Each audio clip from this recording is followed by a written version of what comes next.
కథ పేరు తేలుకుట్టిన దొంగ. పూర్వము గోదావరి నదీ తీరాన సత్యపురి అనే గ్రామం ఉండేది. ఆ గ్రామానికి కాసులయ్య అనే ఒక వ్యాపారి వచ్చి స్థిరపడ్డాడు. సత్యపురి గ్రామం చుట్టుపక్కల గ్రామాల్లో పెద్దదవటం వల్ల కాసులయ్య వ్యాపారం 3 పువ్వులై 6 కాయల వలె వర్ధిల్లింది. బాగానే అతడు సంపాదించాడు. కాసులయ్య భార్య పేరు సావిత్రమ్మ. ఆమె ఒకరోజు భర్తతో, మనకి మంచి ఇల్లు కట్టండి, తోటలు భూములు కొనండి, డబ్బుండి ఏమీ అనుభవించలేకపోతున్నాం అంది భార్య భర్తతో.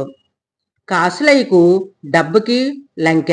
భార్య మాటలు అతను రుచించలేదు. 4 డబ్బులు వెనకేసుకోమని లోకానికి తెలిస్తే లోకం మన బతకనిస్తుందా? చేయబోదోళ్ళని చందాలని అడుగుతూ ఉంటారు అని భార్య నోరు మూయించాడు. రోజులు గడుస్తున్నాయి.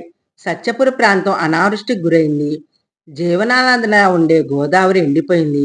వ్యవసాయం దెబ్బతింది. ప్రజలకు పనులు కరువయ్యాయి. చేతిలో చిల్లిగవ్వక ఆడక ప్రజలు బాధపడసాగారు. కాసులయ్య వద్దకు వచ్చి దినుసులు అప్పిమని ప్రాధేయపడ్డాడు. కాసులయ్య అరవివ్వకుండా ఇష్టపడక వ్యాపారం పూర్తిగా మానేశాడు. తన తప్పు కప్పిపుచ్చుకోవడానికి ఊళ్ళో వాళ్ళందరితో పాటు తనకి కరువు వచ్చిందని ఏడ్చారు. ఊళ్ళో వారు ఆశ్చర్యపోతే, నా వద్ద డబ్బు లేదు, వ్యాపారంలో గడించేది అధికారుల లంచాలకే సరిపోయేది అని లేనిపోని దొంగ కన్నీళ్లు కార్చేవాడు కాసులయ్య.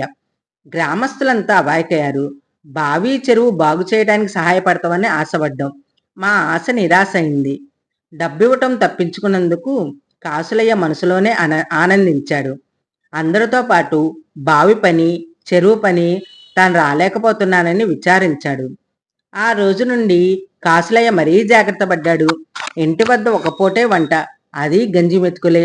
కూరల్లవు, నారల్లవు. పిల్లలకి కడుపు నిండా తిండి పెట్టడం కూడా మానేశాడు. సావిత్రమ్మ భర్త వైఖరికి విసుక్కుంది.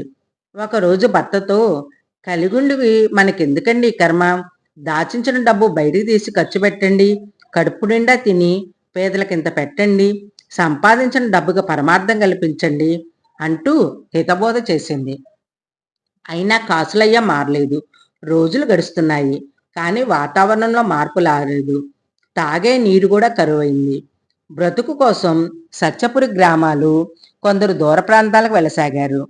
భవిష్యత్తులో ఉపయోగపడనని కొందరు శ్రమదానంతో చెరువు లోతు చేయడానికి సిద్ధపడ్డాడు. కానీ కాసులయ్య మాత్రం కదల్లేదు. సత్యపురిలో పరిస్థితులు విషమించాయి.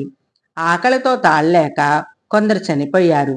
సావిత్రమ్మకు భయమేసింది. భర్తతో, పట్నం పోయి హాయిగా బతుకుదాం పదండి, ఇంకా ఇక్కడే కొన్ని రోజులుంటే ప్రాణాలు పోతాయేమో అని పిల్లల్ని పట్టుకొని లబోదిమ్మని ఏడ్చింది. కాసులయ్య ఆలోచనలో పడ్డాడు. పట్నం వెళ్ళడానికి అతని మనసు అంగీకరించలేదు.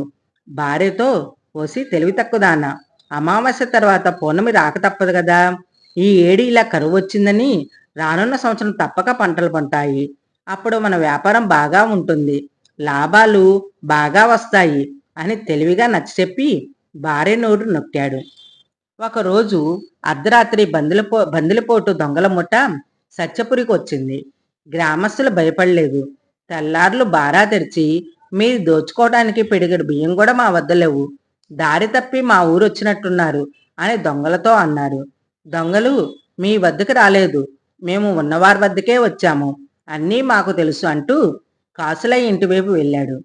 పిచ్చోళ్ళలాగున్నారే, కాసులయ్య బతుకు కూడా మాలాగే ఉంది, మీకు అక్కడ బూడిదే దొరుకుతుంది, వెళ్ళండి అంటూ ఎగతాళి చేశారు గ్రామస్తులు. దొంగలు కాసులయ్య ఇంటి మీద పడ్డాడు. మొదట కాసులయ్యకి ఏమీ లేదన్నాడు. తర్వాత దొంగలు బెదిరించేసరికి అంతా ఇవ్వక తప్పలేదు పాపం. కాసులయ్యకి దుఃఖం ఆగలేదు. పొగిలి పొగిలి ఏడ్చాడు. సావిత్రమ్మకు ఒళ్ళు మండింది. చాలేండి మీ ఏడుపు, నిజం తెలిస్తే గ్రామస్తుల వద్ద ఉన్న విలువ కూడా పోతుంది, ఇంకనైనా బుద్ధి కలిగి ప్రవర్తించండి అని చెప్పింది. తేలికుట్టిన దొంగలాగా కాసులయ్య దుఃఖం దిగమింగుకున్నాడు. ఉదయాన గ్రామస్తులతో కలిసి చెరువు తవ్వటానికి బయలుదేరాడు.